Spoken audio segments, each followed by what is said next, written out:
नीचे पे कुछ काम है तो रौरा माता जी के काम Namo Shivaya Krishna Krishna Bhutale Shimate Bhaktivedanta Swami Name Namaste Saraswati Devi Gauravani Vachari Nirvishesha Sundarani Ashita Krishna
Take the other.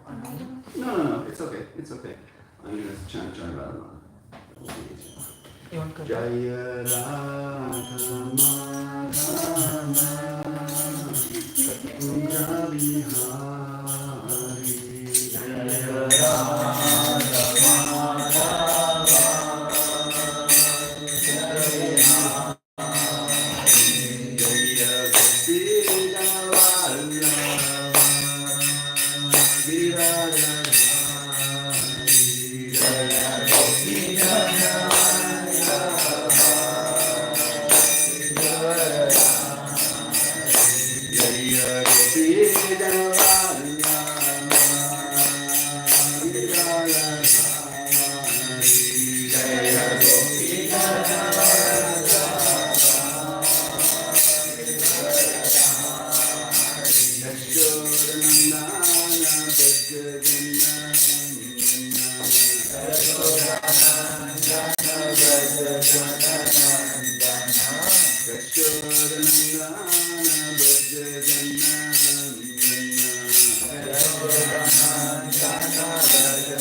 Jananjana Shalakaya Chakshu Kamyena Tasmai Shri Guruvay Namaha Shri Chaitanya Manavishtam Stam Yena Vitale Swaya Rupa Gadamayam Gadati Sla Padantikam Jai Shri Krishna Chaitanya Prabhu Nityananda Shri Advaita Gadata Shri Vasadi Gaura Bhakta Vrinda Hare Krishna, Krishna Krishna, Hare Hare, Hare Rama, Rama Rama, Hare Hare.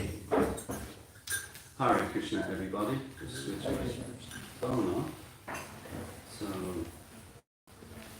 I'm not guilty of exactly what, the phone really during the spiritual function.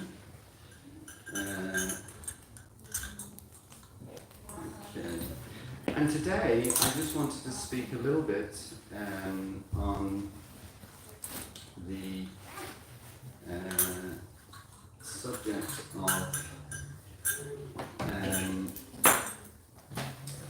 of the some of the key reasons that Srila Prabhupada created the Hare Krishna movement for. Always good to kind of understand why we're all sitting here today, how it all came about and all of that kind of thing. And actually, I was going to say particularly, maybe particularly is too strong a word, but certainly close to particularly, given the current world situation that we sit in and what may develop in the not too distant future, and the kind of importance. Krishna consciousness, Srila Bhaktisiddhanta Maharaj, when Srila Bhaktisiddhanta Maharaj was Srila Prabhupada's spiritual master, and when Srila Prabhupada first met him, the question was asked that, because in those days, the British were still governing India. Another amazing kind of trick of the material energy that the country where a population of 60 million can control a country with a population of, at the time, I think 700 million or something like that. It's kind of an interesting dynamic. So Prabhupada was asked at that first gathering by Srila Prabhupada. Did I do that accidentally? I don't know. Anyway, Srila Prabhupada, it might have been you, actually, it might have been me, but I'm very sorry. I'm so sorry. Thank you. Can you keep the microphone on? Obviously, deliver a talk. So he was asked the question, he said, how can you, so this is the Bhaktisiddhanta Maharaj, how can you sit there encouraging us all to take to Krishna consciousness when we have this critical situation in our country where the British are, running India? And Srila Bhaktisiddhanta Maharaj's response was, there is never a time that a subject of consciousness of Krishna or consciousness of the Supreme Personality of Godhead is not top of the list or can be relegated to something lesser because of some material circumstance. So obviously we want to keep that in mind, that whatever the relative situation is in the world, Krishna consciousness is always the most critical subject matter to talk about and the most critical activity to engage in. And one of the reasons for that is a really simple reason, that it seems to me that the world often overlooks or doesn't give much credence to. And that is, for you and me, all of us sitting here in this room, and every single human being, not just human being, but we'll focus on human beings right now, every single human being, the 8 billion or so that live on this planet, that regardless of any relative situation that may be catastrophic, whether it's in relation to some economic crisis or some crisis of war or some environmental crisis or some disease crisis or whatever the crisis may be, actually we all are facing our Armageddon at any moment. So those relative situations don't actually really matter, because it doesn't really matter how you leave this world. You know, obviously you might prefer to leave it, quote unquote, as is presented to us. How true it is another thing, but peacefully in your sleep. That may be a preference to leaving this world compared to, you know, having your head chopped off or whatever it might be. But the net result is the same. You are leaving this material body. So therefore, the relative situations in one sense don't matter, but they do matter from the point of view of trying to encourage people to understand the difficult, vulnerable, precarious situation that they find themselves in. Because if life is comfortable, if you're living out in the, to use Dublin as an example, if you're living out in, you know, the hills of Howth, you know, and you've got your nice big detached house and your 3 cars in the driveway and the big fat bank balance, etc., you know, people, there can be a tendency to forget that life actually is a massive challenge for us and we're all facing our own personal Armageddon. But obviously, if you're standing in the middle of somewhere like, I don't know, Gaza or somewhere, it's much more to the forefront of your mind in that situation like that. So relative situations can be beneficial from the point of view of the mission that Srila Prabhupada, not just Srila Prabhupada is coming in a long line of glorious personalities, but we'll just say Srila Prabhupada, that the mission that Srila Prabhupada has given to us, which is the mission of compassion, that we have to make people aware of the fact that regardless of their relative circumstance, they are in a very difficult situation. And therefore, and the best solution to their difficult situation, in fact, essentially the only solution, there's this wonderful verse, Harinama, Harinama, Harinama, Evakevalam, Kalo, Nashteva, Nashteva, Nashteva, Gatir, Anyata, that in this age of Kali Yuga that we live in, and you know, Kali Yuga means the age of hypocrisy and quarrel.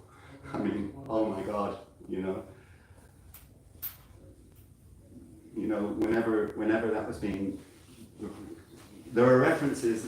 Kali Yuga started about 5,300 years ago, thereabouts. That's when Kali Yuga started. But there are references going back many tens of thousands, hundreds of thousands of years predicting Kali Yuga. So that was in ages when there was no hypocrisy and there was no quarrel. Yet Kali Yuga was predicted as the age of hypocrisy and quarrel. How accurate was that prediction? You know, we have hindsight is 20/20 vision, as saying in English, you know, and it's easy to be wise after the event, phrases like that. It's generally inconceivable for us to predict what circumstances will be like practically next week, what to speak of next year, next 10 years, next 100 years, what to speak of next 1,000 years, 10,000 years. Very, very difficult for people to predict that, if not impossible. Yet, Shastra has predicted from way back when, almost you cannot trace back how far, it's so long ago, that this age will be the age of hypocrisy and quarrel. How many of you in the room think that the age that we are living in is accurately described as an age of hypocrisy, and quarrel. From my perspective, it is just 100% the perfect description of the age that we live in. That alone should give us so much faith in the process of Krishna consciousness, that Shastra is advising us like that, giving predictions like this that turn out to be perfect. So, Srila Prabhupada asked that question about descent immersion, and that was the response he gave. So on a personal level, these things are irrelevant to us, particularly for devotees or people who are on the path of trying to progress in spiritual understanding. But for our mission, they are relevant. Because when people, as Srila Prabhupada told us many times, when people are in a difficult situation, he often gave the example of the world wars, of World War II. He said the churches were full. During World War II, you go to any church in Europe, they were full. So people tend to, when they feel an imminent threat to themselves, they do have a tendency to turn to God or to spiritual things. So relatively speaking, these things can be helpful for us to encourage people, if they're that way inclined, and give them the information. And I was just reading, as part of what I was going to talk about today, whether I'll get to it or not, I don't know, so I'll jump to it now. I was just reading a quote from Srila Prabhupada, where he said that living in Maya, but by the way, I should ask you, I should have done this before I started, but is anybody here for the first time? Yes. Oh, sort of. I visited once, but there was nobody in. Oh, there was nobody in? Yes. There was nobody home? Nobody. Okay, sorry about that. No, it's just, it was an hour's operation. We were just curious and came to see what it was. Oh, great, okay. So you were not supposed to be here, so not your fault. That's what we say is Krishna's arrangement. By the way, because it's, you're only here really for the first time, because I have to be a little careful, I know that many of the people here have been here many, many, many times, so they'll be familiar with the language I'm using and different things, so I generally when kind of new people come, you're most welcome, and you're most welcome to come many, many times, and then you won't be a new person anymore, at least not new to us. But I do like to try to curtail my language so as it's not, not difficult to understand what I'm actually saying, So the quote I was going to say was Prabhupada. Prabhupada, by the way, there's a picture here you can't see, he's on the wall here of Prabhupada. No, I know who he is. You know who he is. So he left India in 1965 at the age of 70 to come to the West to on the instruction of his spiritual master, or guru as we say. He wanted him to come to the West to give this knowledge to the Western English-speaking world, basically the Western world. He asked him to do that at that same meeting I referenced earlier in 1922, when he asked him that question, what about our country, it's been ruled by the British. At that same meeting, this gentleman, Srila Bhaktisiddhanta Saraswati Thakur, said, you should go to the West to give this message in the English-speaking world. He said English-speaking world because that was the majority language, but it just means the Western world. And that was in their very first meeting. That was 1922. 1922. Now Prabhupada only, quote-unquote, got it together to actually leave India and come to the West in 1965. Okay. So it was a lot later. But when he heard that request, though, in 1922, it stuck in his heart and mind. I must do this. So in 1965, at the age of 70, he gets on a boat, a cargo boat, it wasn't even a passenger boat, for a 6-week journey from India to North America is where he landed. He had serious health problems on the way over, a couple of heart attacks, etc. And this was all done, for 2 reasons. One, to honor the request that his spiritual master had given to him, and 2, out of compassion, to help the people in the Western world, and hopefully encourage them to understand, and again, because you said it's kind of your first time, just to understand this one fundamental point, that by the way is consistent with all major religious traditions around the world, but the emphasis is different. I grew up here in Ireland, I grew up in England, Ireland, from a Catholic family, so I grew up as a Catholic Christian kind of thing. So this isn't inconsistent with what I was taught at school and whatever, but the emphasis is different. The fundamental thing that Srila Prabhupada and all of his predecessors want us to understand is we are eternal spiritual beings. And this particular coat or dress or whatever that we're wearing right now, called the body, is not us. And it has nothing to do with us. Ultimately, in a very, pure philosophical sense, this is an illusion. This essentially never happened, that we're living here now. And it's what we call a Chinta Veda Veda Tattva, which means simultaneously one and different. It is happening, but it simultaneously isn't happening. However, as a Christian growing up, as a Catholic growing up, I understood that we have a soul, like that. But the understanding when I was growing up was that what we see in the mirror in the morning, when we look in the mirror, when we're unfortunate enough to look in that mirror and see our reflection, when the person that we see in the mirror, that's us. Growing up, that's us, that's who we are. That's why when we get a pimple, we're all concerned about it. We want to squeeze it, put some this on it, or whatever it might be. That's why people are getting there. All these people now, they have what my wife calls turkey teeth. Everyone's going around with these big white, they open them out, and they got this splash of white. Everyone getting the cosmetic, people getting their Botox injections, etc., etc. This is all because they think they are the body. They think they are the body. They are not the body. They are the eternal spiritual being residing inside the body. So the emphasis is different. They think they are the body, and some of them will think, oh, I have a soul somewhere. I've got a soul somewhere. Whereas the Krishna conscious presentation is, no, you are the soul. That's who you are. You are the spirit soul, and you just happen to currently have a material body. So it's just the emphasis is different like that. So that's the essential message that they want us to understand. And the reason they want us to understand that is because if you think you're the body, you're just going to suffer. You're just going to continually suffer, not just in this lifetime, but in every lifetime going forward. Srila Prabhupada would refer to the body as a fallible soldier. It will let you down. This body will let you down. People when they're young, very, very common, they literally think they're kind of immortal. That's why you see in society, particularly young men, they can be a real threat to people because they're young, fit and strong, so they can inflict suffering on you if they want to, they so choose. And if their consciousness is corrupted with materialism, they will inflict that pain because they see no consequence. They just say, well, I can do whatever I want, So the whole effort is both for ourselves individually, but society more broadly, to understand we are all eternal spirit souls, and we should focus on our spiritual side and keep the material side to a minimum. Another example that I often use, just to try to get that point across, is when you're growing up. I remember when I moved into my first bedsit, here in Dublin actually, my first bedsit, and it was like liberation. I'm away from the family home, I don't have my old man telling me what to do all the time or getting on my case or whatever it may be. Now I'm free and independent, right?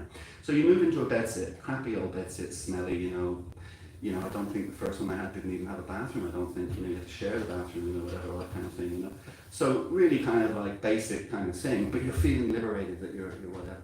Now, if I had have won the lotto, or the lottery at that time, and I had decided, I'm going to, renovate my bedsit, I'm going to put a new bathroom in or whatever, and not even have a bathroom, but anyway, new kitchen in, decorate it, then my parents would have said to me, you're crazy to do that, because you don't own that. If you put investment into that, it's only your landlord who's going to benefit. So you shouldn't do that, that's silly. Wait until you buy your own property, and then you can invest in it, because it's kind of your investment, then you'll benefit from it.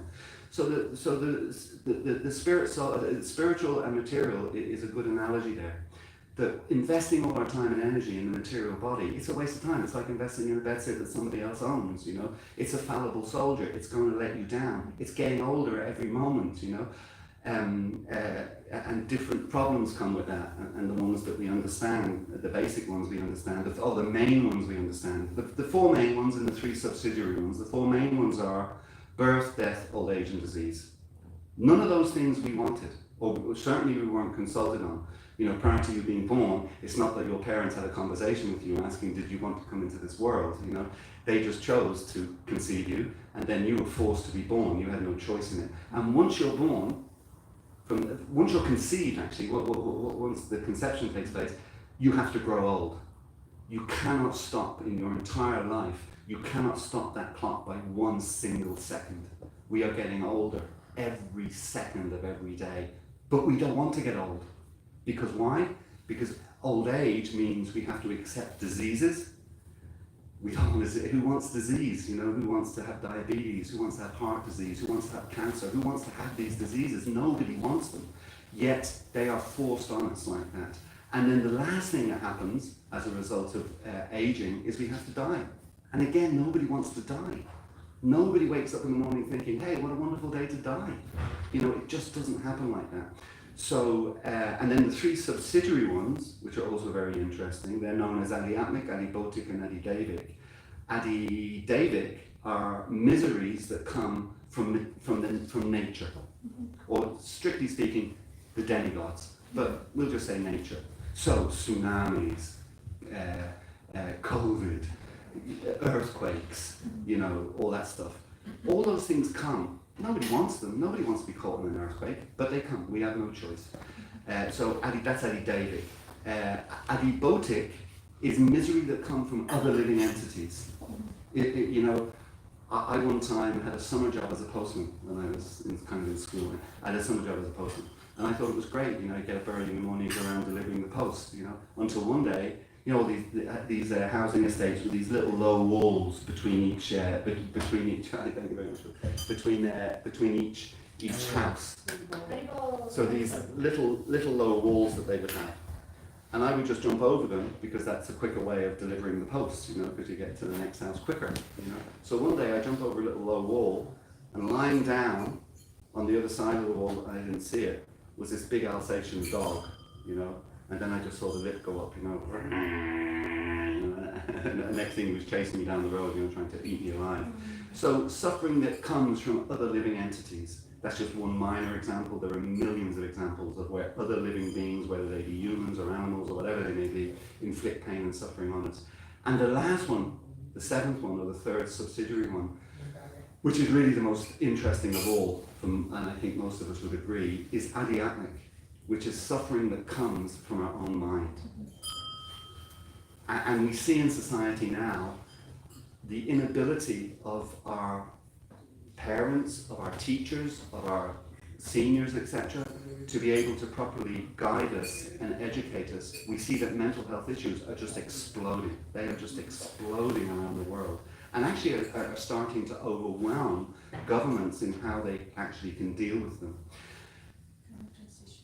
Yeah, actually, it's really interesting as well, because I was going to say when we were talking earlier, we were talking downstairs, sorry, so it's a different conversation, but I was going to say, really the solution to everything, with different books here, wherever our books are there, the solution to everything is that we should follow Krishna's narrative. We shouldn't follow the narrative of the politicians, of the scientists, of all these other people in society. They're fallible soldiers, and they inevitably let us down. The narrative we should be following should be Krishna's narrative. Krishna, by the way, that's what I was going to say earlier, I didn't say it. I went off the conversation just because, again, because you're relatively new. The word Krishna is a Sanskrit word, and it means the most beautiful, all-attractive person. And the reason I want to emphasize that is because it's very important for us to understand, and then for the people that we present this to understand, that this is not a sectarian thing. I said earlier that I come from a Catholic background. How can I, or any Catholic, have a problem with God being referred to as the most beautiful, all-attractive person? Why would you disagree with that? Why would the Muslims or the Jews or the Hindus or whoever it might be, Buddhists, how can you argue if God is being referred to as the most beautiful, all-attractive person? And a key part of the Krishna conscious philosophy is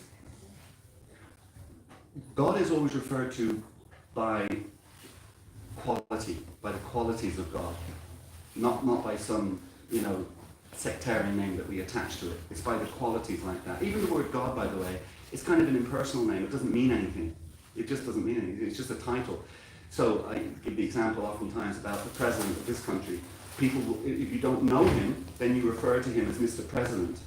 But if you're up in the Ars Nutron where he lives, if he's there on a Sunday afternoon, which he might be today, and his grandkids come around, his grandkids aren't going to call him Mr. President.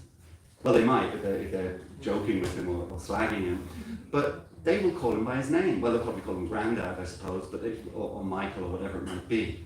So the phrase God is actually just a title, impersonal kind of thing. But how can anybody who accepts the existence of a supreme person argue that they cannot be referred to as the most beautiful or attractive person like that? So that's all that the word Krishna means. So when I say that we should follow Krishna's narrative, in the Bhagavad Gita, there are 700 of these verses in the Bhagavad Gita, 700. So I'm just going to pick one. One of them in the 6th chapter, it says, Udared Atmanatmanam Natmanam Uvashadaye. And the English translation, that's Sanskrit as well, the English translation of that is the mind, which we're talking about mental health issues, the mind will either be, one of two things, it will either be our greatest friend or our worst enemy. And then Krishna very kindly explains to us how it can be our greatest friend and how it can be our worst enemy. So he goes on to say, it will be our greatest friend if we are in control of it. It will be our greatest friend if we are in control of it. If we are not in control of it, it will be our worst enemy. I go and do talks at secondary schools in Dublin, from time to time. And oftentimes when you finish talking and making your presentation, oftentimes they'll have Googled you or Googled the Hare Krishnas or whatever and find out different things about it. So oftentimes you get, usually a boy, they'll stick up their hand and they will say, you're not allowed to smoke, are you? Like, smoke cigarettes. And my answer to that question, because I've been asked it so many times, my answer to that question is, of course I'm allowed to smoke. Who the hell is going to stop me if I want to smoke? If I want to go out to the shop now and buy myself, 20 pack of cigarettes and stick every one of them in my mouth is big enough, stick every one of them in my mouth at the same time and light them all, who is going to stop me doing that? Are you going to stop me? So of course I can smoke, but I choose not to. Then I look at the guy who asked me the question, and 9 times out of 10, not always, but 9 times out of 10, this happens. I'll say to them, do you smoke? And they will say yes. Usually the person who asks the question is a smoker themselves. And they will say, yes, I do smoke. And I say, the only difference between me and you is that both of us can smoke. I choose not to smoke. You're not able to stop smoking. So you are being controlled by your urge and your impulse to smoke cigarettes. And all cigarettes do is cost you a fortune, totally antisocial. Nobody wants to be, beside a person who's smoking and smell of the thing. And it'll shorten your life on average by about 10 years. So you're asking me the question, I'm not allowed to smoke? How crazy, of course I'm allowed to smoke. Choose not to, you can't stop. Where are we with this conversation? Where are we going with this conversation? So that's the whole thing about the mind. Because there's an addiction, there's something, the nicotine is addictive, they can't stop. And so many things in the material world are addictive. The mind is always in, actually, I don't know, you kind of shook your head when I mentioned Catholic, maybe you came up with, maybe you were brought to the Catholic, no you weren't, okay. As young Catholic, as young Catholics, you're always taught, it's kind of like the devil is on your shoulder, and the devil's always telling you to do the wrong thing, go steal those sweets, don't go to school, miss school today, all those kind of things, And it's like that with smoking, you've got the quote-unquote devil on your shoulder going, yeah, you need that cigarette, you have to have it, go. And people just get addicted to all of these different things. But the reality is they are not in control of their mind. If you're in control of the mind, you can turn around to whoever's telling you to do the wrong thing and say, good luck, mate, I'm not following your advice, I'm following Krishna's narrative. And Krishna's narrative is we should be in control of the mind and senses. And that will lead a happy life. We say by following certain things that they're like, we have 4 particular kind of things that we follow, and we call them the 4 rules of liberation. You become liberated if you follow certain things. And one of those things is controlling the mind and senses. You become liberated if you're able to do that. So now, given that, I'm going to go right back to that. I was going to give that reference from Srila Prabhupada that he said one time. Thank you very much. No, you're most welcome. That he said one time in relation to understanding, and it's all part of controlling the mind actually, but understanding that we have nothing to fear in this world. That's the thing. There is nothing to fear. Actually, one of the examples he used to give was like a lion or a tiger. You'll see a lion. If you go to Dublin Zoo, and how many people have ever been to Dublin Zoo in the room? Just a few. Okay.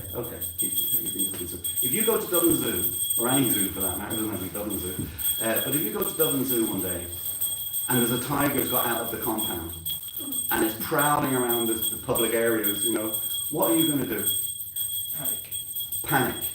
Maybe run to the exit, lock the door behind you, let all the other people stay in. You can eat them, but as long as the tiger doesn't eat me, or lock yourself in the bathroom or whatever you're going to do, take out a shotgun and shoot it, I don't know. But if you see a tiger on the loose, you're just going to run for your life, basically, okay? So,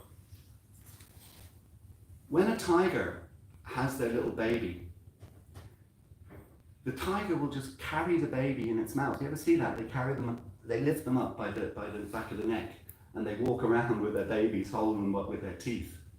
That cub, which could be devoured in like 2 seconds by its mother or father, whoever's carrying them, that cub is totally fearless, no anxiety whatsoever, being in the mouth of a tiger. So Prabhupada describes that as our journey, our role, our situation in the material world, and this is why we have nothing to fear. As long as we are taking shelter in the tiger-like mouth of Lord Krishna and his representatives, we have nothing to fear. There is no fear like that. So the whole world, this universe, not just this world, this cosmic manifestation, the material cosmic manifestation, is known as the place of Kanta. And the spiritual world is known as Vaikunta. So the word Kanta means anxiety. So this world we live in is just a world of anxiety, stress, fear, all of those things, in unlimited amounts of them. Yet the spiritual world is Vaikunta, which means that place where there is no anxiety. And there's no anxiety because you're fully under the protection of the Supreme Personality of Godhead.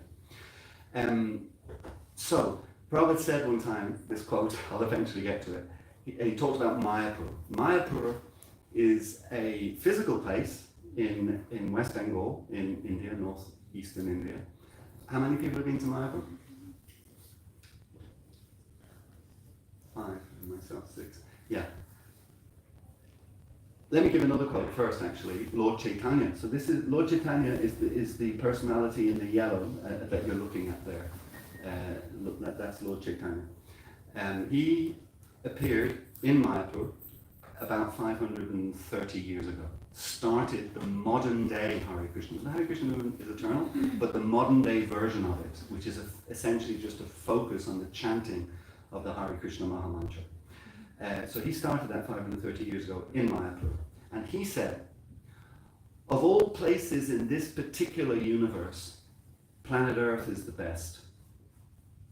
On planet Earth, Bharatvarsh is the best. All our friends here sitting here are all shaking their heads in agreement with that. You're not the body, gentlemen. Okay, so Bharatvarsh is the best place on Earth. Within Bharatvarsh, Bengal is the most auspicious place.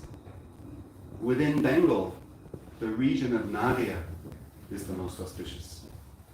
Within Nadia, that place known as Navadvip, which is the center of the whole of the lotus flower, is the most auspicious place in the universe. So Prabhupada had just arrived in Mayapur, he'd been away, and he just arrived back in Mayapur and he was talking to some of the devotees, and he said, I am so happy to be back in Mayapur. He says, in Mayapur, it doesn't matter whether you live or die. If you are living, you are in the spiritual world. When you went to Mayapur, put up the hand, did you feel like you were in the spiritual world? So when you're in Mayapur, you're in the spiritual world. And if you leave your body, or what we call die, If you die in Mayapur, you will immediately go to the spiritual world. So it's non-different. Whether you're living or dying is non-different. You're in the spiritual world. So, yeah, I'm coming to the end of time. I did want to talk about this project, the Temple of the Vedic Planetarium, but there you go. I can talk about it another time. So I'll finish on this, quoting from the first verse of the Shikshastakam, and particularly the second line, Shreya Kairava. Who's going to quote it for me? Anyway, Shreya Kairava, Chandrika. No, it's okay, we don't need that, just the second line. So Shreya Kairava, Chandrika. Yes, Viparanam. Okay, so the translation of that is that Lord Chaitanya has appeared to distribute the mercy of Lord Krishna in the form of the holy name, and it's like a moonshine. And from this place, Navadvip, Mayapur, this moonshine will rise. And our role in the whole process is to help that rise more and more. Prabhupada went on to explain, when he said rise, he means spread, to spread more and more. So from this auspicious place in Mayapur, Lord Chaitanya has appeared to, like a moon, Chandra Doya, that's what we call Mayapur, the moon-like incarnation of Lord Chaitanya, to distribute this moonshine. And the whole thing about moonshine is that it's cooling. It's a cooling thing. The sun is very, very hot, and this material world is known as Samsara Dava Nada Lida Loka, Tranayakaram Ganaganaganatvam, that it's like the wheel of samsara, and it's like a fire. This material world is like a fire, and we're burning in this fire. The fire is it has many different meanings, which we could get into. Don't we have time to get into them all? But there's many different meanings to that fire. But one of the main reasons, going back to controlling the mind, is the fire of material desire. And everybody, pretty much in the material world, is trying to satisfy their senses through the process of eating, sleeping, mating, or sexual activity, defending, like that, absorbing intoxicants and whatever else it may be. They're all doing that to make themselves feel happy. They're thinking that that will make them happy somehow or another. But the problem with material desire, I'll probably explain, again using the fire analogy, the problem with material desire is that it's like a fire. And once you try to satisfy it, it's insatiable. You cannot satisfy it. Quite the opposite. Once you try to satisfy it, probably explains, it's like pouring petrol on that fire. And the fire just blazes stronger and stronger and stronger. So you can just see in the material world, it's an amazing thing to observe. You may find some exceptions to this, that's fine, that's not a problem. But just as a general principle, it's quite an amazing thing in the material world. You'll find rich people just want to be richer. It's not that they make $1 million and then they think, well, that's enough. As Prabhupada used to explain to us, you can only sleep in one bed at night. You can only eat so many chapatis a day. So you don't need millions and millions, and you don't need houses on every continent of the world, You don't need 10, 20, 30 cars. You can only drive one car at a time, etc. But you will see with the vast majority, not all, but with the vast majority of wealthy people, they just want to be more wealthy. You will see with somebody that is addicted to intoxication, it's not enough just to go and have 1 or 2 pints or whatever it might be. No, they'll fall out of the pub, vomit on the street, because the more you try to satisfy this so-called material desire that you have, you can't stop it. It's not satiable, it's insatiable, and you just continue on and make the situation worse and worse and worse like that. So Lord Chaitanya came to calm that down with the moonshine, the cooling rays of the moon, to calm us down, and to control our senses, and then to also understand who we are, what our role is in this world, and what our ideal destination is after we transition this world. Yeah. So that was Lord Chaitanya's mission. And you know, all of these personalities, you know, if you take someone like Srila Prabhupada when he came with the equivalent of $7. Actually, I found out in 2016, I met Srila Prabhupada's son in an event we had in Kolkata, in India, the 50th anniversary events. I was chatting with him over prasadam, and he revealed to me, which I hadn't known at the before, because I had said, when I was speaking at that event, I had said this point that Prabhupada came with the equivalent of $7, 80 rupees, which by the way now would only be about $1, right? But anyway, it was 80 rupees at the time, which is the equivalent of $7. And I mentioned that when I was speaking. And then when we were talking over Prashad, he said to me, "Oh, I have to correct you." I said, "Oh, what's that?" He says, "You said that my father left with 80 rupees. Actually, he only left with 40 rupees. Because when I accompanied him, literally on the gangway, walking onto the boat was called the Jaladuta, this cargo boat was called the Jaladuta. He said, so I went with my father right to the gangway, you know, when you walk across the thing and onto the boat. And right there, he took a step onto the gangway, he stopped, turned around, came back off the gangway, put his hand in his pocket, took out his 80 rupees, and he gave me 40. So he actually only came with 40 rupees, so what, $3.50 as opposed to 80 rupees and $7. So the reason I'm just saying that is that Srila Prabhupada came with nothing, literally with nothing. He knew not, I mean, you know, he was 70. I'm 63, by the way. I know that Anaka is 80? 85. 85. You look very well for 85, I must say, actually. But Anacott, he's older than Prabhupada was when he left. But 70, you're getting onto a cargo boat for a 6-week journey. We can put you on a cargo boat and we can send you off to, where we send you off to, you know, Antarctica or somewhere like that, you know. You can start a centre in Antarctica. So at 70 years of age, getting on a boat and leaving the country that you've spent your entire life in, 70 years. Jai, Jai. So you're leaving a country that you have spent your entire life in, the previous 70 years. You're going to a country where you know nobody. Even the culture is different. If you've been going to the UK, it would have been slightly easier because, you know, it's a Commonwealth country and a lot of crossovers, a lot of similarities. The laws are similar and this and that. But he was going to America, which is not a Commonwealth country, a completely different country. The other side of the world at 70 years of age. You know, that takes, you can understand the point about not being fearful. You know, and Prabhupada was composing poetry on the boat on the way over, and one of the poems that he composed, one of the phrases in it was, "Lord Krishna, I don't know why you have brought me here, but if you want to make me dance, please make me dance." Meaning, if you want me to be effective, then it's up to you, because I have, you know, we devotees are understanding that ultimately we can do very, very little. You know, everything comes as a result of the mercy of Krishna, like that. So Prabhupada was just saying to Krishna, "I have no idea why you brought me here, Lord Krishna, but hey, if you want to make me dance, then I'm happy to dance for you, or make me dance like that." But that thing about being fearless, you know.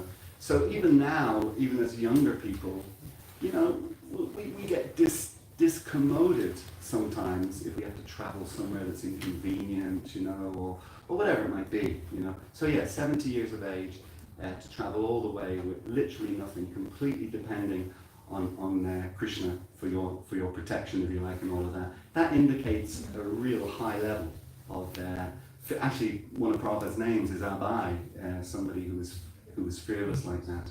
So really, you know, from my own personal point of view, and I would encourage everybody else, our kind of goal here in this world, really, there can be no bigger goal for us than developing that quality of fearlessness. And the only way that we can really fully develop that quality of fearlessness is by depending on the Supreme Personality of Godhead. We cannot do it off our own steam, off our own bat. Without that connection, and without that dependency on the Supreme Person, we are fallible soldiers. And we will let ourselves down, we'll let others down. We are fallible soldiers. But when we make that connection and we have that dependency on the Supreme Personality of Godhead, we become infallible soldiers like that. So that's the kind of goal, to develop our... And again, you know, the main way to do that is to engage in spiritual activity, the prime one being the chanting of the Hare Krishna Maha Mantra. There are others, but the prime one being to chant this mantra. To live a life that is conducive to controlling the senses, so obviously giving up intoxication, etc., and things like that. And arguably, if we're not already doing it, and certainly if I ever, and I never will, but I'm just saying, if I ever were to have any kind of influence in terms of society more generally, one thing that I would really encourage governments to do instantaneously is to close down all slaughterhouses. Because we can never have compassion for ourselves, or to speak of other people, if we are living on the suffering of other living beings by killing them and eating their flesh and their blood. So, giving up intoxication, giving up meat eating, chanting Hare Krishna, if we adopt these things into our lives, we are very quickly then on a very speedy path to developing that quality of fearlessness and full dependency on the Supreme Personality of Godhead. And then as Prabhupada says, actually Prabhupada said about Mayapur, you know, whether you're here, you're in the spiritual world, and if you die, you go to the spiritual world. But he also said, wherever the chanting of Hare Krishna Maha Mantra takes place, the spiritual world descends. So when we're chanting Hare Krishna, we are actually effectively in the spiritual world. So therefore, while we're chanting, we're in the spiritual world. And if we're too exuberant in our dancing while we're chanting, and we have a heart attack, then we'll immediately go back to the spiritual world. So it's a win-win. Thank you all very much. Hare Krishna. Glory to Prabhupada. I was going to ask if anyone had any questions. Do they want to ask a question? I see you're asking the questions for me. Thank you. Yeah, I was going to say that. I thought you wanted to ask that. Yeah, if there are any questions or comments before we move on to the next part of the program, do you want Keith? Thank you for the riveting. The age of You want to hear the question, is it? Yeah. Yes. Kali Yuga has been predicted for thousands of years, the age of quarrel and hypocrisy. All things happen because of Krishna's mercy. Why is Kali Yuga happening? Okay, so Kali Yuga has been predicted for a very, very long time. All things happen as a result of Krishna's mercy. Why is Kali Yuga happening?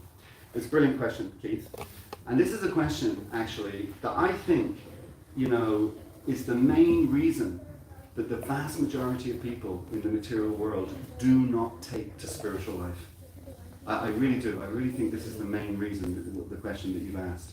And that is, people will say all the time, particularly people who are either atheists or have atheistic tendencies, they will say all the time, I don't believe in God, because my God wouldn't inflict suffering like the suffering in, you know, famine countries, the suffering in war-torn countries, the suffering here.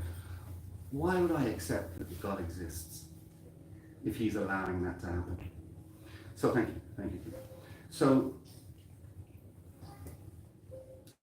the first thing that we have to understand, I guess, is that as living beings, we have free will. Free will is an absolutely critical quality and privilege, or whatever word you want to use, for us to be living entities. Without that, then we're effectively, you know, robots or automatons or whatever, you know, if we don't have free will. The whole goal, just like how many people in the room are married, we don't be married, but how many people in the room are in a relationship? Nobody? Wow, that's good. I wonder why the population of Ireland is increasing all the time. Okay. Nobody in a relationship. I'm in a relationship. Okay, so if you're in a relationship, if either party is forced into that relationship, so if someone has forced me into the relationship with my wife, or vice versa, someone has forced my wife into the relationship with me, that is not love, because it's forced. So what Krishna wants, and of course what we want as well, even though we may not know it or we may not be fully aware of it, but what Krishna wants, what we want, is a loving relationship. The whole thing is based on, actually there's another wonderful verse that describes how when will that day come when I will understand the teachings of Lord Krishna and be able to develop that eternal loving relationship with him. So the whole principle of life is to develop a loving relationship. The eternal principle of life, we can develop relative loving relationships, but to develop an eternal loving relationship with the Supreme Personality of Godhead. But we cannot develop an eternal loving relationship with anybody, or to speak of the Supreme Personality of Godhead, if we do not have free will. Those who choose to develop that eternal relationship, as we've just been discussing, they go back to the spiritual world. Now, even within the spiritual world, there's a beautiful verse in the Brahma Samhita, Golokanamni nijatamni talejatasya Devi Mahesha Haridama Suteshu Teshu Te Prabhava Vichaya Vihitascha Govindamari Purushantamam Bhajami. And it's describing the material and spiritual worlds with four main levels. So we're on the lowest level. The next level is the heavenly planets and that kind of whole realm. And then the next level are the Vaikuntha planets, which are spiritual world, eternal spiritual world. But then above the Vaikuntha planets is Goloka Vrindavan, the eternal abode of Lord Krishna, like that. So when we're developing that loving relationship, or those who have developed that loving relationship and have returned to Goloka Vrindavan, there in that place, there is the word selfish is not even conceived of. Everybody is 100% selfless. Nobody has any inkling or shred of motivation for doing something for themselves, and every single thing they think of, conceive of, act on, do is for the benefit of others, like that, okay? So, if someone is in that realm, but their mentality changes, they cannot stay there. They cannot stay there, because they then will corrupt the whole place, the whole atmosphere, that whole mood of selflessness, that whole mood of service, of compassion, of love. That will get contaminated, and ultimately, if you don't do something about it, it will get destroyed. So those personalities have to leave that realm. And then they come, I mean, there's many different levels, but just let's say for argument's sake, they come here to this place, this particular place that we're in.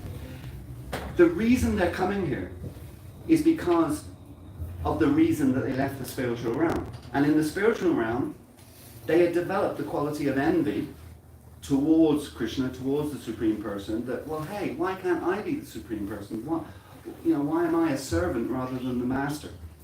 So then Krishna, out of kindness actually, and there's two purposes for this, but out of kindness, out of fulfilling the desire of the persons, I said kindness, yeah, it's better, he's fulfilling the desire of those personalities to give them a place where they can live out, or try to live out, that reality of being Lord and Master of all they survey, like that. So he's giving them that, he creates this place to give them that opportunity. But the other reason he creates the place in the way that he creates it is because this is kindness, this is the real kindness. The first is just fulfilling that desire, but the real act of kindness is that this world is constructed in such a way that eventually every single one of us will realize, I can't achieve this here. I cannot achieve that here. Because when I'm here, I have to be born, I have to grow old, I have to accept diseases, I have to die. So as soon as we realize that, we then turn, just as we turned away when we were in the spiritual world, thinking, well, I'd like a piece of that, being the kingpin, being the supreme. So then we turned away. When we come here, at some point in time, we will realize the futility of trying to live that out, and therefore, we turn back. Just as what we're doing. Everyone sitting in this room right now is on a variable stage of turning back towards Krishna and turning back towards going back to the spiritual world. We are all on that stage. We have had our fill. we may still get attracted, we may still dabble a little bit, we may still, India playing in the Cricket World Cup final, and you might think to yourself, oh, I really want to see that, particularly Pakistan who in the final with them, I have to see that, So we may still have some little attractions, and we may still dabble a little bit, but broadly speaking, we have turned, and we understand that trying to achieve being the kingpin here in this world is futile, and we're kind of on the path going back. And then again, as the emphasis of the class, is that we should also drag as many people back with us. Not just look after ourselves, but we should try to drag as many people back with us. And that's why we're here today, that's why I'm sitting here talking, that's why we bought this place in 2017, that cost us a fortune, and we're still trying to pay it back, and all the stresses and strains that go with that. We didn't do it for ourselves. This is in the name of ISKCON. It's a charity. Pragosha, man. We don't. We're not taking any kind of kickback or anything like that. It's all done so as that we can create some kind of facility, so as that we can, invite as many people to come as possible, so that we can share what was shared with us. This isn't my narrative. This is Krishna's narrative. This was shared to me 40 odd years ago. And the only payback is that we try to share it with others, and the only people who can really share it properly are those who have turned back and want to go back to the spiritual world. And the more that we progress on that stairway to heaven, for want of a better phrase, the better qualified we are to help other people to come back with us like that. So yes, Kali Yuga is a pain in the backside, but it has a very clear purpose. We wanted it. Krishna didn't want it. We wanted it. It's just like here in the material world. If you go out now into pennies, okay, and you steal a load of stuff out of pennies, of course, in this day and age, I'm hearing that shoplifting has become legal, right? So you probably won't have a problem with it. But let's say you go out in the street there and you knock someone, you punch someone. And knock them to the ground, and they end up in hospital, and the police see you. You'll get arrested, and you will go to prison. When you're in prison serving your sentence, for you or anyone else to turn around and say, why is the government so cruel? Why is the Taoiseach so cruel? Putting me in prison. I don't want to be in prison. Why did he do that? He did that because you chose to go there. It was your choice to go there. Nobody else's. Don't blame anybody. And that's what the atheists are absolutely brilliant at doing. Blaming somebody else and not themselves. Like that. So we're here, and Kali Yuga exists because we wanted it, but simultaneously, it's the best educational institution that we could ever wish for to educate us in understanding who we really are, what our role is, and where we should be going. So it's really a win-win. Thank you very much Shut up, right? for the wonderful lecture and the explanation you gave us. This is where I come in now. This is my 7th week, and I have 2 Bhagavad Gita to donate to the winners of the 3 questions I'm going to ask. Oh, that's my questions. 7th week now. It's only after the question time I do that. Okay. The first question is in relation to Ram. What did Ram do when Jatayu passed away? He did something that's unthinkable in present day human life. He did something after Jatayu passed away. Any other hands? We don't want hands going up who know the answer. We don't want that. Okay, let me. Yes, you. Antim sanskar. Yeah, what did Like Ram do, which is he unthinkable now in modern time? Unthinkable. Like I antim. can't hear you. Last ones. Sorry? Last ones. Oh. Last ones. What? Last? See, Like same. I'm asking like what do we call it in English? The last rites. Last strikes. Yes, the last rites. Thank you. But the young girl they wanted to answer as well. Same thing, is it? Yeah. So, do you have a Bhagavad Gita? Yeah, I have like you should Then give do it you to mind if her. I give this to No, the no, young no. girl? I have it. Like I just wanted to answer. Who's going to take it off me and give it to her? The next question now is on Krishna. Very good. Why did Krishna, there's a little story before that, but why did Krishna chop off the head of Shishupal? But there's a little story before that. You have to give me that little story before that. Don't jump to give me the answer until I ask you to give me the answer. Anybody else know? There's one here. There's two. Anybody else know the answer? Three. You have a Bhagavad Gita? Yeah. You have a Bhagavad Gita? I have, but you can donate it to someone else. Yeah. You have a Bhagavad Gita? Yes, I have. You have one. You have a Bhagavad Gita. That's that's Okay. that's You can get one more today. Anybody else? This I got from my. You have a Bhagavad Gita? Do you want to answer the question? Do they give you spiritual eyes to read it? Yeah. Okay. Can anybody give the reason why Krishna chopped off the head of Shishupal? Because he was But a the reason- rascal and he Yeah. deserved it. Yeah, well, there's a definition before that. Does anybody know? Yes or no? Okay, I'll take you. Krishna had promised Shishupal's mother that his 100. Mother or wife? I His know wife. as His wife. His wife asked him Yeah. not to kill him. And to forgive his 100 mistakes, not pertaining sins. Yes. And when his Shishupal's head was chopped off with the Sudarshan Chakra in a Raj Darbar, that was his 100th mistake, and that is why he was beheaded by the Sudarshan Chakra. Actually, it was his 101 mistake. Yeah, I mean, he had completed 100 mistakes. Yeah, After it that, allowed him he 100 was mistakes, chopped off, but not his beyond head that. was chopped off. Okay. You want? I already have, you can please give it to him. Okay. I earned it 2 or 3 weeks back from you only. You want? We have. I have one. You have one? You have one? You know? Anybody who doesn't have one? Yeah, Okay. please. Thank you very much. Thank you, Anacott. And I would just say that now, considering the personality of Shishupal, it wouldn't be surprising you've been married his mother. But anyway, that's another thing. Okay, so I'm told that we do have time for 1 or 2 other questions, if anybody has any questions. Yes? I have asked this question multiple times, like you just said right now, that if we are in the spiritual realm and if we become like envious or selfish, then we fall back to this place. But then in Bhagavad Gita, it's like, I can't quote which verse, but it's written like it becomes Krishna's responsibility. That's Krishna's responsibility. If we go back, we won't ever come here. Yeah. So they both are conflicting. So No, because we don't know, it would be conflicting if we knew that we had left there more than once. Then it would be conflicting.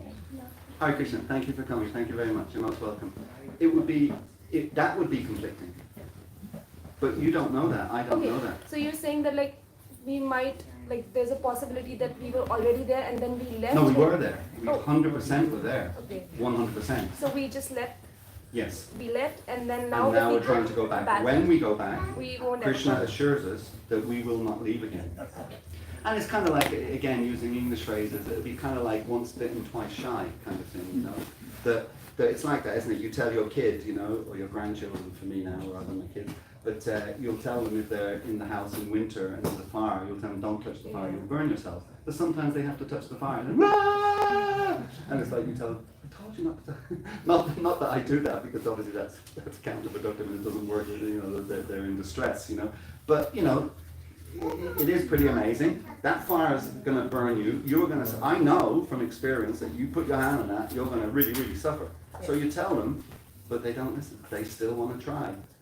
But will they do it again? No. Almost certainly not. They would really need to be really, whatever. So almost certainly they won't. So it's a similar thing, We're in the spiritual world. We've never had it so good, but somehow or another, and by the way, you don't have to actually start doing something wrong as such. It's literally just the tiniest thought process that enters the mind, just the tiniest little thought, and immediately we're expelled.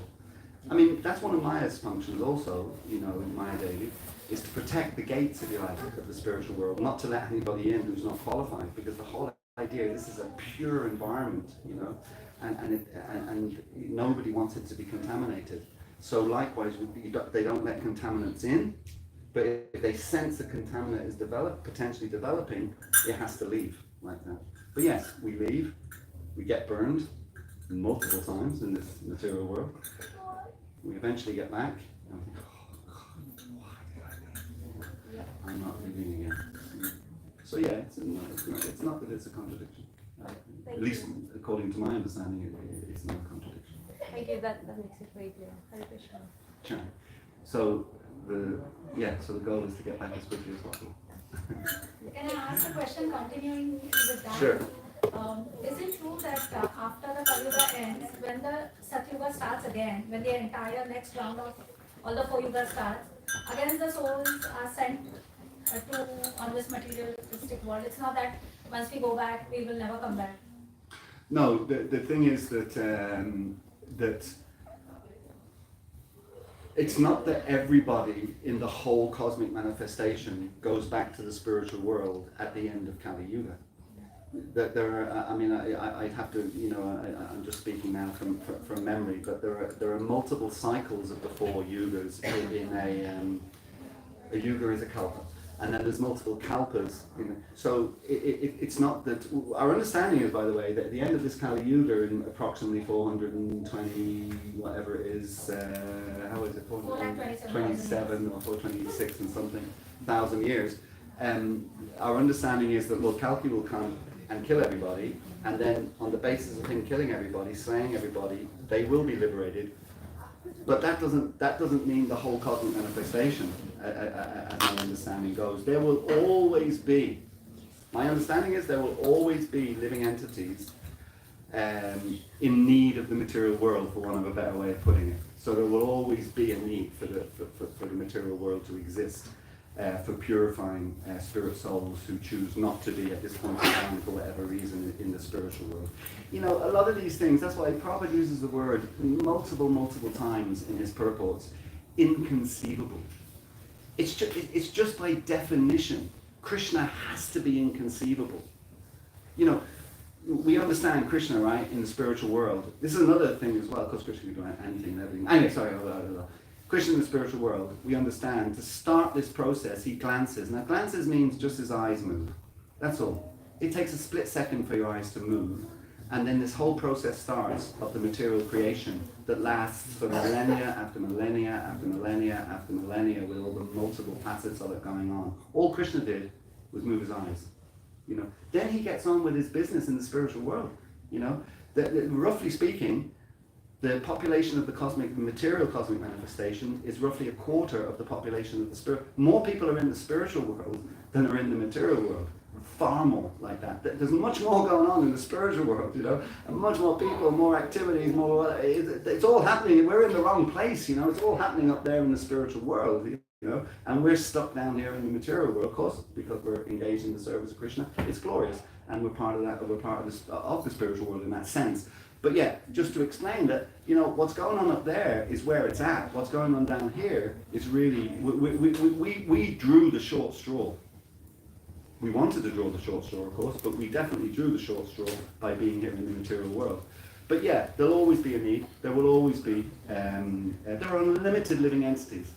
Yeah, so, sorry, going back to the point about Prabhupada saying it's inconceivable. So just to conceive of Krishna moving his eyes and this whole material cosmic manifestation starting, and just conceiving of, in the spiritual world, you can eat through your eyes, you can taste through your fingers, you can, everything is interchangeable. Just to think of, that Krishna had 16,108 wives, and every single one of them were completely satisfied. They all had their own palace, etc. And they were all perfectly satisfied. And then when Krishna was leaving Dwarka to go back to Mathura Vrindavan, when he left as one personality. So as he reaches the gates of Dwarka, all the 16,108 other Krishnas just merge into this one Krishna, and Krishna then leaves and goes to Vrindavan. I mean, these things are inconceivable. What can we do? So like you know what I mean? Everything we do is a struggle in the material world. Like I say, trying to move the material energy. Like for instance, we have this place since 2017. We had it a little bit before that, but we bought it in 2017. Now we want to move on to a bigger place. We want a place, a few miles outside the city. Some land to do some farming, have a goshala, have a gurukul, also have a temple, all that. That we want to do that. Why? this place is full already. This lady's coming in, there's nowhere for her to go. Look, you have to leave, I'm sorry. Can we get a chair for this lady? There's chairs at the back here if you want to try and get over there. So we've already outgrown this place. So we want to move to another place. But trying to move the material energy to achieve that is very, very difficult. Very difficult. I'm just waiting to get this lady's attention because it was her question. Moving this material energy is like comparing it, or we can compare it to trying to like swimming in sweet rice. It's just really, really difficult to move and get things done. But in the spiritual world, Krishna glances and then for the next however many millions of years, he doesn't even have to glance again. It's all happening and going on. So yeah, it's like, what's that analogy or phrase that we have about, well, the Sanskrit phrase, a nice one, is Atmavan Manyate Jagat. You know, Atmavan meaning us, the Atma, Manyate, our minds, Jagat, the universe. We, as living entities, we all think this to greater or lesser degree, we think we are the center of the universe.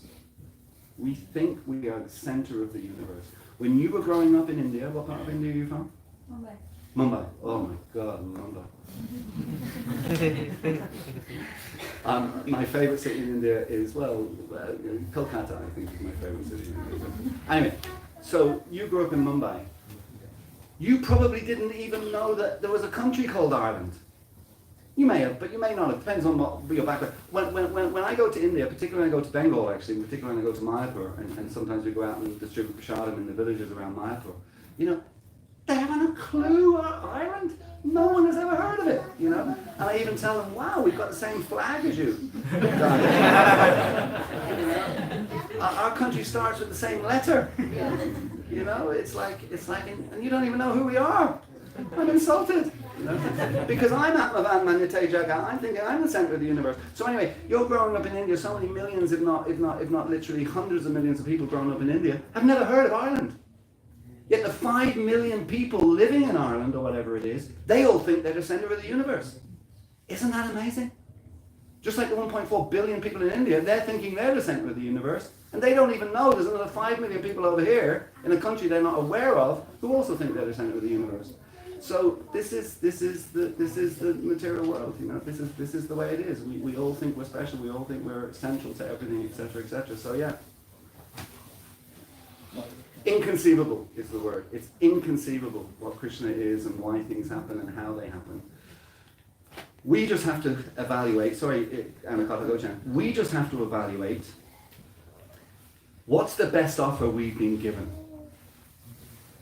So, is it the Taoiseach, is his offer about the way forward and how for you to be happy? Is that the best deal you've ever been offered? Is it some teacher that's told you something that you think what the best way forward is, what the deal is? Or is it, you know, even your parents, you know, or some your boss at work or whatever they're offering you? Or is it Krishna's? Is it Krishna's offer, one, the most logical, and two, the most fruitful for us, the most beneficial for us? And you know, a key thing, and that's why Srila Prabhupada is known as Swami or Goswami. It means someone who is in control of their senses. Never trust a person who is not in control of their senses. Never trust them. And the reason you can never trust a person who is not in control of their senses is that if they're not in control of their senses, then what their senses dictate to them will take precedent over your predicament or over your care or whatever you need. They may try to help you. Don't get me wrong. I'm not saying that everyone's out there cutthroat and whatever. People may try to help and may want to help even like that. But if they're not in control of their senses, just like if you take people who are addicted to heroin, and you see a lot of them walking the streets of Dublin, an awful lot of them. In one sense, they don't necessarily want to inflict pain and suffering on you. But if they're looking for their next fix, and they need 20 euros or whatever it is they need to get that fix, and they're desperate for that fix, and they haven't got 20 euros, and they see you walking down the street, they literally will slit your throat to see if you have any money to take it and then go and get what they need. They may not want to do that, but because they're not in control of their senses, they're compelled to do it. So that can come in many different levels, that control of the senses. But the principle is, unless somebody is in control of their senses, you really cannot trust them with your life. And that is why people like Srila Prabhupada, we can trust him. Because he is in full control of his senses. Throughout his entire life, actually, full control of his senses, right up to the time that he left this world. So you can trust a person like that, because they have no ulterior motive. They're not looking for your money. They're not looking to have sex with you. They're not looking for anything else from you. They're not interested in any of that. They're literally here to help you progress on your spiritual path and spiritual journey. So unfortunately, all our politicians, all our scientists, all our teachers, these people are not in control of their senses. So I don't say you condemn them or that you or whatever else, nothing like that. But they should not be the people that you're taking the prime direction in your life from. You should be taking that direction, the prime direction for your life. You should be taking from someone who is in control of their senses. Anakot. Furthermore to the two answers that have been given by the two ladies, we enter into at the new stage we come back to this. And the other thing is that how many of you have a Bhagavad Gita? And if you don't, please buy one. We need the money to build a new temple. Please. No. Anakot, please. You have to shoot for the rhino. I mean, they're going to have to buy 1 million Bhagavad Gitas just to buy, the new center. We should make donations to the new center regardless of buying a Bhagavad Gita, and we should try to make as substantial donations as we possibly can. We should encourage our friends. We should encourage our business partners. We should encourage our bosses that we work for. And again, going back to the point about selflessness and about control of the senses, you are not asking for them to contribute to this project for your benefit. They are the ones who will benefit by contributing to this project. In fact, they will benefit in a way that they could not conceive of benefiting by doing anything else. Donations to Krishna's service, donations to Krishna's cause, donations to Krishna projects, etc. There is nothing more beneficial for an individual to make contributions like that compared to anything else they can do in their life. You can donate billions of euros to Concern, or you can donate billions of euros to Troker and all these different organizations, and that's fine. They do good work going out to poor places and feeding people. But you can donate billions of euros to them. The benefit that you will receive if you were to do that for something directly connected to Krishna consciousness, to Lord Krishna, etc., is unlimited. You cannot calculate it in terms of what you would multiply the benefit by. You would multiply it by 1,0,0,0,0. It would just be unlimited benefit. And we need people really, it's good if they can understand that. It's for their benefit. Anything that we can do in Krishna's service, whatever it is that we do, just comes back to us multiple times, unlimited times like that. So it's all good for us. So yeah, absolutely buy a Bhagavad Gita, by the way. I'm not suggesting you should not buy a Bhagavad Gita. But please, this project that we're trying to get off the ground, in the environment of Dublin, will be glorious. And by the way, not only would you benefit spiritually by making a contribution to that, but you'll benefit by having the facility as well. You'll be able to go there and visit there. Go to the Govinda's cafe there. Maybe send your children to the school there. Maybe go and milk some of the cows when the cows are needing milk, etc., or whatever it might be. Go there hold your wedding there, or whatever it might be. So you'll also benefit in that way by just having the facility and all the things that come with that. But the spiritual benefit that we will all receive as a result of supporting and contributing to something like that is just really off the charts, off the scales. Okay. Any other questions? One last question. I think we have till about 5:15. Yes, sir. Do Krishna has lots of names? Krishna has unlimited names. How many times am I going to use the word unlimited today in my answers? Krishna has unlimited names. Unlimited. Krishna has more names than we can conceive of. Yes, absolutely, sir. What's your name? Huh? Kride. It's Kride. Kridi. Kride. Kride. Yes. Kride. I've never heard that name. That's also the name of Krishna. Krishna. Yeah. Yeah. What does it mean? It means Krishna. Hriday means Krishna. Kriday. Never heard. Kriday, great question. Why does he have so many names? Why does he have so many names? Because he's unlimited. You know, here's the thing. I have 4 names, okay? I have 4 names. And I'm just a little rascal from Dublin. And I've got 4 names, like that. But actually, people nowadays, some people, they take on more names as well. They like the idea of having many names, you know, so they have many names. But Krishna, none of us can catch him up because he has unlimited names. And so his name, so we understand him in different ways as well. That's another thing, that we understand him in different ways. And we might have favorite names, names that we like more than others, so that we can you know, use those names. Because ultimately, any name for Krishna has unlimited spiritual benefit. Although it is said that you know, it's good if we like the name Krishna best, because that's really, really special. But still, all the other names have great spiritual potency. So we call our restaurant Govinda's. That's Krishna's name, because it means the protector of the cows. Protector of the cows and the giver of pleasure to the senses. So if you come into Govinda's restaurant and get a meal, then the cows are protected because you won't have any cow meat. You won't have any other meat either, by the way. You won't have any fish or any eggs. If you do, let me know and I'll sack the cook, okay? So,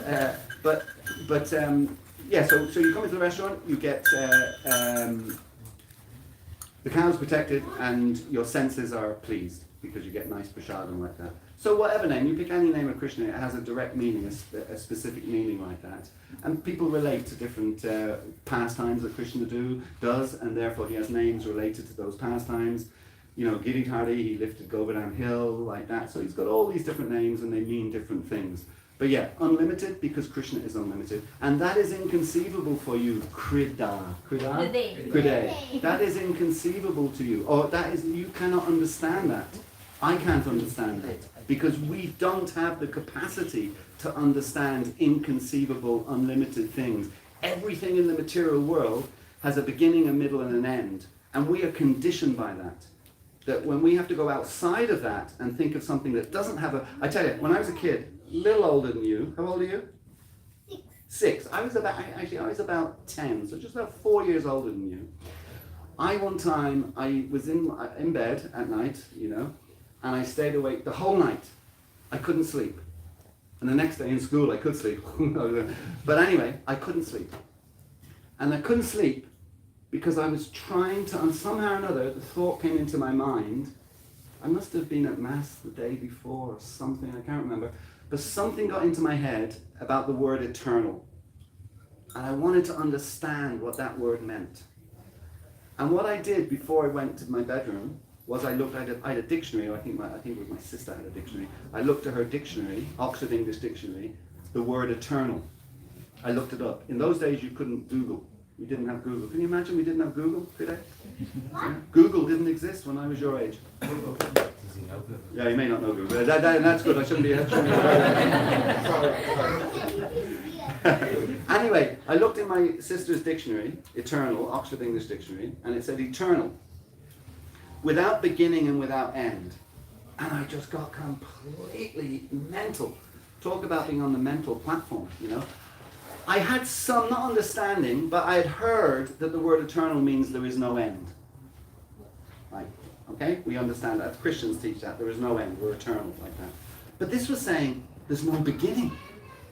My understanding as a kid growing up in school, in a Christian school, was that when you were born, that's when your life began. Like that's when you came into existence. You didn't exist before that. But now the dictionary was saying something different. It was saying without beginning and without end. So now I was already struggling with the without end part, because that's quite frightening. Going back to the talk earlier we were talking about, if you don't know anything about spiritual life, and if you're not depending on Krishna, the concept that we're eternal when we think we're this body is actually quite a frightening concept for many, many people. And that's why many people, it's a cop-out, it's a real cop-out, but that's why many people become atheists. It's a really simple solution. Oh, this is the be-all and end-all. When I die, and that's it. You know, it's kind of a cop-out. You know, they're so they wouldn't admit it, and they probably haven't even analysed it. But they're so afraid of the concept of eternality because they don't see it in context, or they don't have the connection with Krishna, etc. It freaks them out. So therefore, the easiest thing to do is, no, we're not eternal. This thing. So anyway, I had that understanding that we're eternal in terms of going forward. But understanding it going back, that we were always in existence, that I'd never heard before. So that kept me up all night trying to understand that, Cride. Now, I don't know why I told you that. For some reason why I was telling you that. What's that? Killing time. Yeah. There was some reason that I was saying Talk this. about unlimited, you know, sometimes you talk about unlimited, and then you talk about the different names of Krishna in relation to his activities. Yeah. Yeah. So he's unlimited, he's eternal. Oh yeah, I was saying you don't understand that, Cride, because you're a young guy, you know, and you know it's difficult to be aware of all things, etc., etc. But everybody said I'm not able to understand. Oh, is that? I missed that. Whatever you said, I couldn't understand a single word. Oh, I see. Well, don't worry, Cride, because nobody else could either. That's fantastic. Thank you, Cride. But yeah, so what I was going to say was that these things are difficult, you know, and even for us adults, they're difficult, you know, and that's why, again, go back to the same point. Who should we take our narrative from? Don't take it from Google, even though you don't know what Google is. Don't take it from the newspapers. Oh, you do know what Google is. Good. So you know something. That's good. Don't take it from the newspapers. Don't take it from the television. But also, don't take it from the teachers. Now, take what they're teaching you about mathematics, English, and all that stuff. That's fine. But in terms of the overall purpose of life, no. And don't take it from anybody else. You've got to take it from Lord Krishna. And if you follow Lord Krishna, then you will understand absolutely everything. And you'll be able to sit here and speak much, much better than I will be able to speak. Because you will be Lord Krishna's pure devotee. So that's the goal of life. How do I go to Lord Krishna? You chant his name. Just like if you've got a friend and you want them to come to you, you'll shout to them, hey, what's your friend's name? Tell me one of your friend's names. Let's say it's Radha. Let's say you've got a friend called Radha, okay? You say, hey Radha, come over, I want to play with you. So you call them out, you ask them, you know, and you say, I'd love to be your friend. How can I help you? How can I serve you? What can I do for you that will make you happy? So you do the exact same with Krishna. You call his name and you pray to him, you talk to him. He's sitting in your heart. He's sitting in all of our hearts. You talk to him, Lord Krishna, please help me. I want to be a devotee. I want to be your devotee. I want to be a wonderful devotee. And then Krishna will reciprocate and help you. Tell them how to call him with the mantra. Huh? Tell them on the mantra. Well, you say, okay. You say, you're going to hear the best way to call on Krishna in a few minutes. We're going to chant his holy names in the form of the Maha Mantra. But you can also talk to Krishna because he's sitting in your heart. Krishna's a person, just like the rest of us. He's a very, very special person, but he's a person, and you can talk to him directly and ask him for help and ask him to tell you what the best path in life is and all of those kind of things. Okay, fantastic. Should we go on to the next part of the program now? Yeah? What is the next part of the program? Arti. Okay, listen, thank you all very, very much. We're going to have Arti now, go on Arti, but really wonderful to have you here today. Please come back again. Hare Krishna.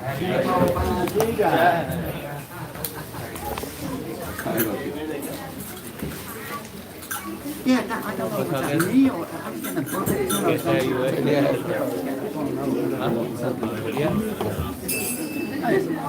That's okay, that's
There are instruments that you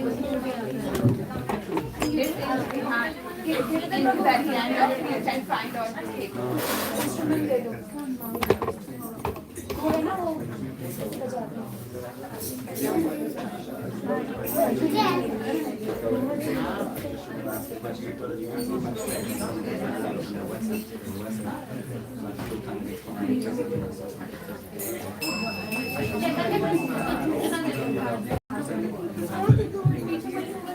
एकदम last में अच्छा बेटा बेटा है नहीं इधर नहीं होता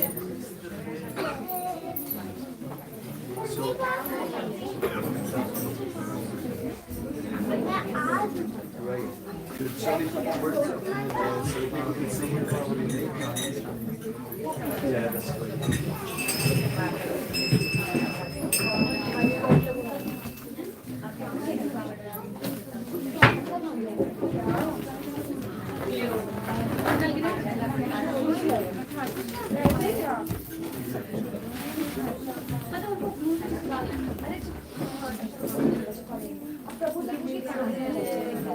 They are already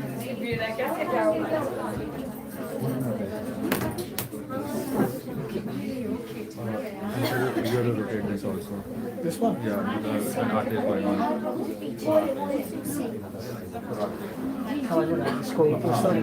आपको हिलवा नहीं है मॉर्निंग में? हाँ, वो डब्बा नहीं ले रहा, मैंने काउंटर पे रखा था। आई थिंक अभी होगा, फिनिश नहीं किया हुआ। अभी से घुमा दो क्योंकि अब आप ये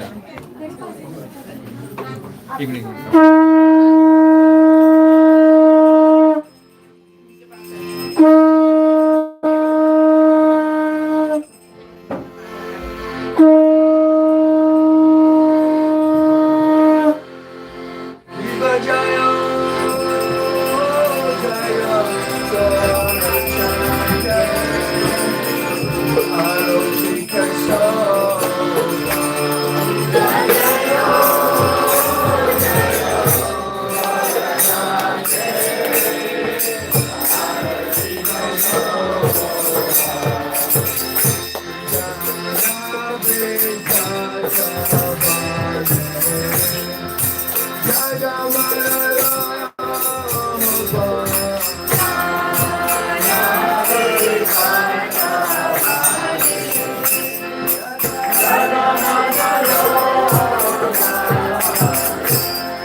उन्होंने निकाला है उन्होंने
Vishnu Bhagwan Paramahamsa Bhagavad Acharya Stotra Satashi Shriman's Divine Grace Desi Bhaktivedanta Swami Srila Prabhupada Ki Iskan Acharya Srila Prabhupada Ki Ananda Gaura Vaishnava Vrinda Ki Namacharya Srila Haridas Thakur Ki Then the Guru Shri Krishna Chaitanya Prabhu Nityananda Shri Advaita Gadadhar Shri Vasari Gaura Bhaktivedanta Ki Shri Shri Radha Krishna Gopi Gopinath Shama Kundu Radha Kundu Giri Govardhan Ke, Vrindavan Dham Ke, Mayapur Dham Ke, Jagannath Puri Dham Ke, Jamuna Mai Ke, Ganga Mai Ke, Tulsi Devi Ke, Bhakti Devi Ke, Samareta Bhaktivedanta Ke, Hari Ram Sankirtanya Ke, Vyatma Danga Chaitanya Distribution Ke, Iskar Island Ke, Gaur Premanande, oh glories to the assembled devotees.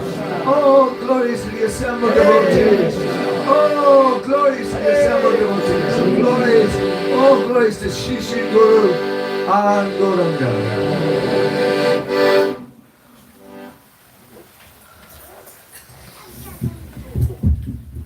Hare Krishna. We can come in, those who are outside, we can come in and we can have a seat. A few more minutes. Sugati Guru is going to expand the room. Come in. We have more space here. We have space. बहुत जगह है.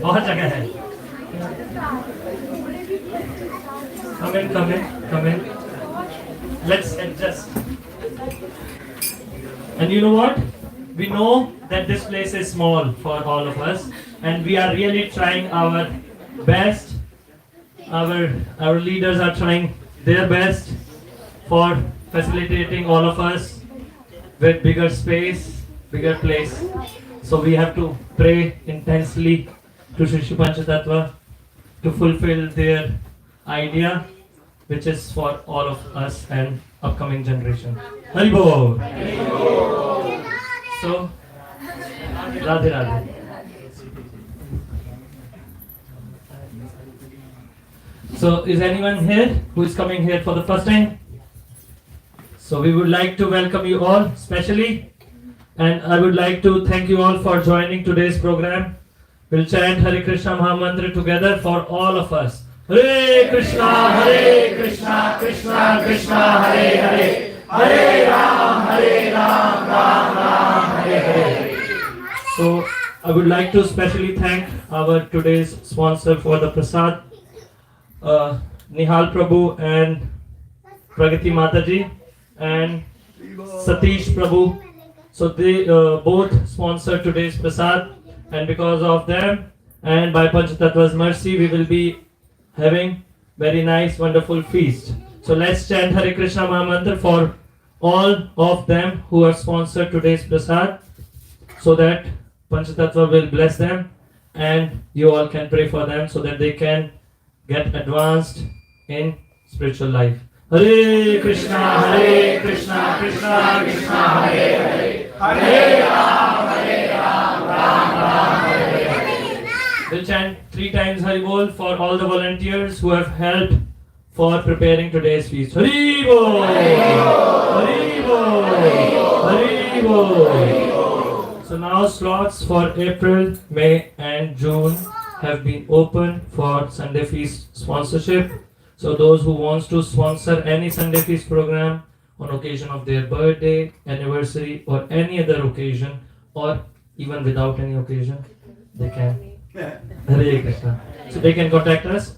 And now I will hand over mic to Manu Prabhu for giving you special message.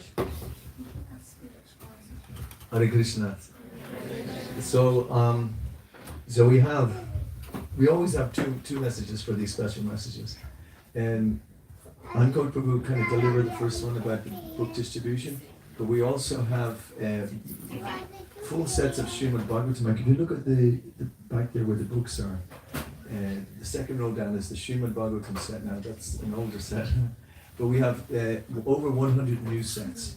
And the whole idea of the Bhagavatam is that with Srila Prabhupada in his last few moments here on this planet, he said that he was just dying, he could hardly speak, the microphone was coming to his mouth and he was lying down. But he was translating this Bhagavatam at that time. And basically he said that anybody who discusses or talks about this Bhagavatam can actually, as Pragosh Prabhu was talking about during the lecture, that they can actually leave this world and not come back again. So in that sense, it's probably the greatest gift that anybody could ever give. But it's okay, it's good to have the set, but actually to read it on a regular basis is very important.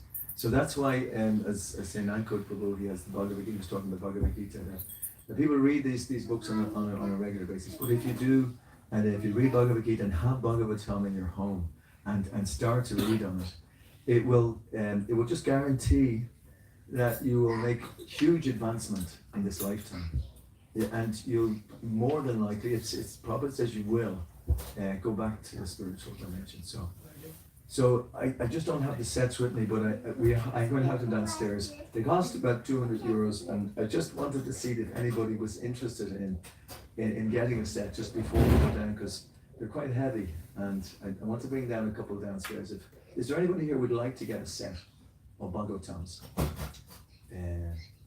It's just kind of it's like on a special occasion, because it's 10 to 7 on a Sunday in March, and that's very special. But it's very special to get a Bhagavatam at any time.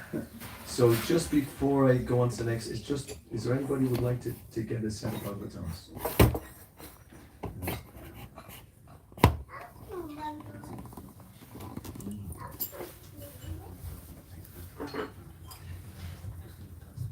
Yeah.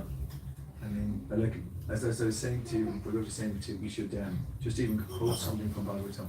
It's like as if, it's like the greatest gift, like sponsoring Prashadam is wonderful. That's why we have these feasts and so on. Everyone can do that. But this is kind of like a huge feast for yourselves, you know. But please, just ask one more time. Does anybody would like to take a set with them today? It's a very special day to get. Do I see anybody thinking of?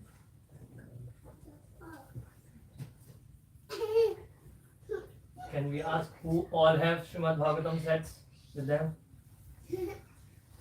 Right, again, good response. Would anybody like a set of Srimad Bhagavatams? Would anybody like somebody to buy a set of Srimad Bhagavatams for them?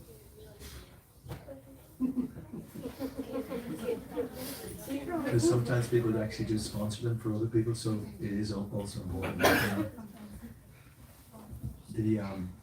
I'll go on to the next part of the message, the second important part, and it's we are at the moment we're locating some land outside Dublin to build a temple, basically, and we're hoping by Radhastami this year, 31st of August, we're hoping to have something purchased, and it's as we're hoping by Lord Chaitanya's mercy here and Krishna's mercy as well, that this is going to be a possibility. We've just got architectural drawings of the type of place that we want, and Pradosh mentioned it there in the class. We want to have a temple, but we want to also have land in which we can protect cows, forestry, and eventually we want to have a gurukul for the children, and an educational college so that people in Ireland can actually, people from Ireland, I'd say, can actually get to understand what the Vedic culture is.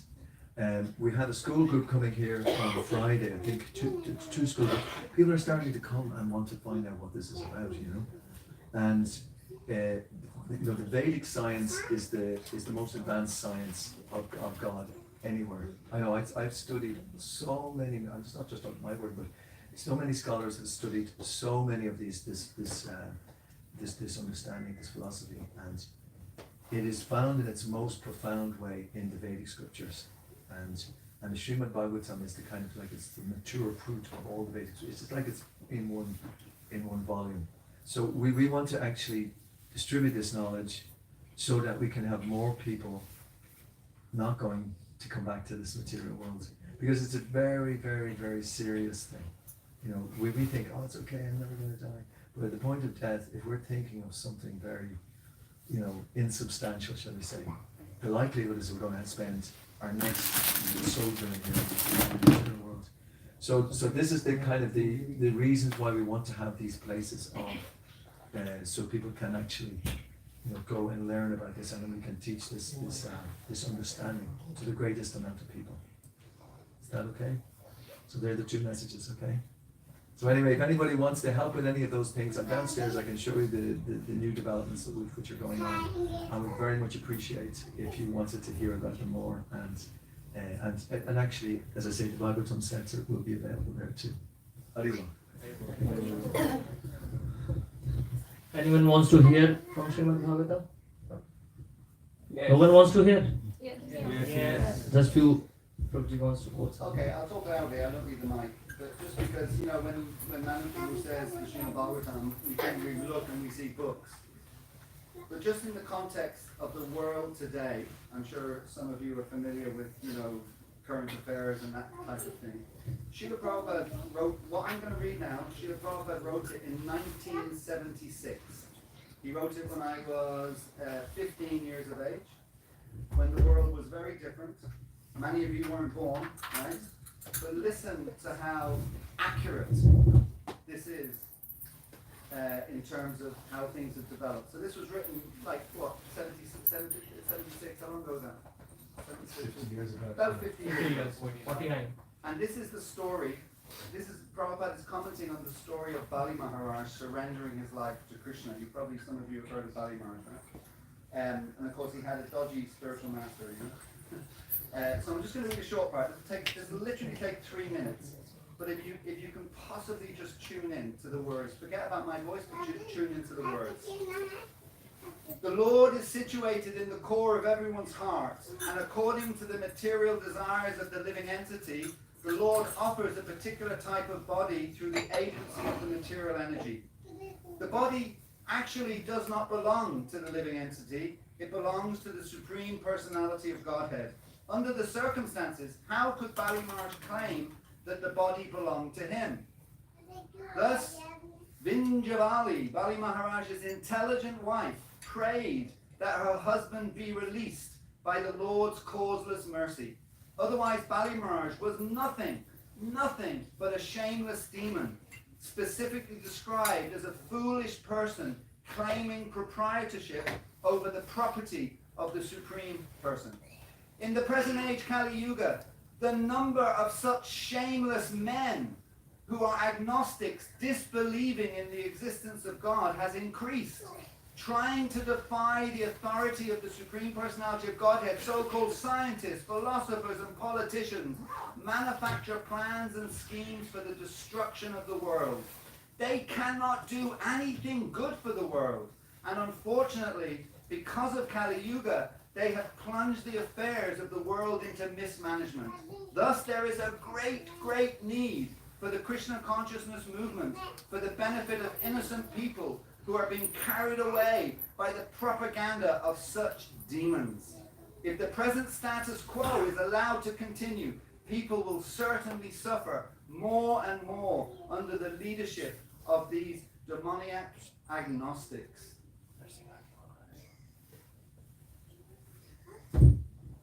Srila Prabhupada ki Jai. It's coming true. That was written in 1976. Look at the world right now today. It's amazing. And people thinking that these political leaders are their friends. They are just mismanaging everything and throwing the world into turmoil. And the only solution is the Srimad Bhagavatam. Right. So now, anybody want to buy a set of Srimad Bhagavatams? Yes. His Grace Pragosh Prabhu ki Jai. His Grace Manu Prabhu ki Jai. Aap sab ki Jai. Okay, so now we will have Narsimha Arati and then Prasad. Before that, I need 4 or 5 volunteers to help in serving Prasad. Only 4 or 5 volunteers, not more than that. They can go downstairs and help in arranging and distributing the Prasad. We need few more volunteers to clean afterwards, to help in clean actually. So if you want, if you would like to help inside, you can help us, okay? Now, Narsimha prayer by Pragati Mataji. Pragati Mataji will sing. Or anyone else is? No, right? Pragati Mataji will sing. Just 5 more minutes and then we have very delicious prasad. Very good. Come, Master, come.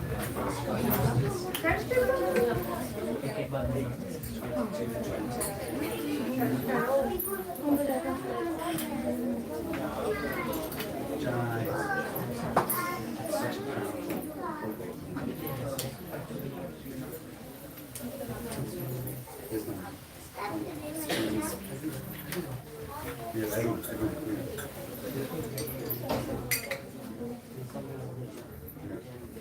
But any home marks on the wall, his name is Simon Namaste Narasimhaya. Namaste Narasimhaya. Namaste Narasimhaya. Namaste Narasimhaya.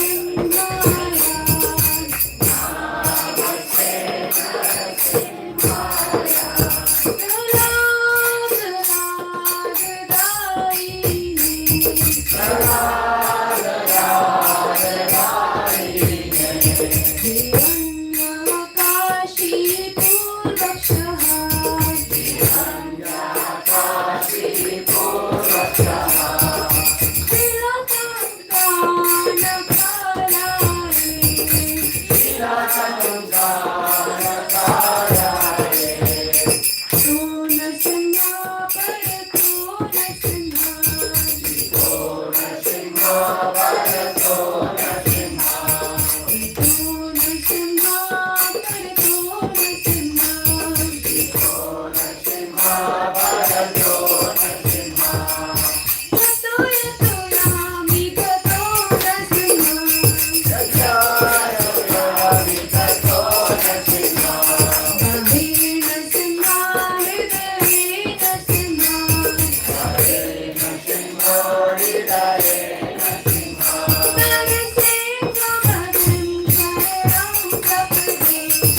सिद्धि विघ्न विनाशक लक्ष्मीपति श्री नरसिंहदेव भगवान की जय। भक्ति शिरोमणि से प्रहलाद महाराज की जय। गौर प्रेमानंद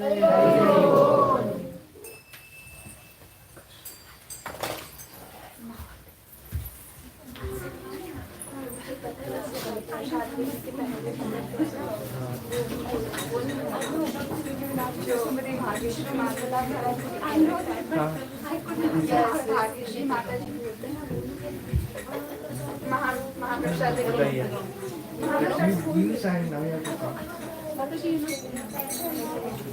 महाप्रसादे गोविंदे ब्राह्मणे वैष्णवे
महाप्रसादम की जय।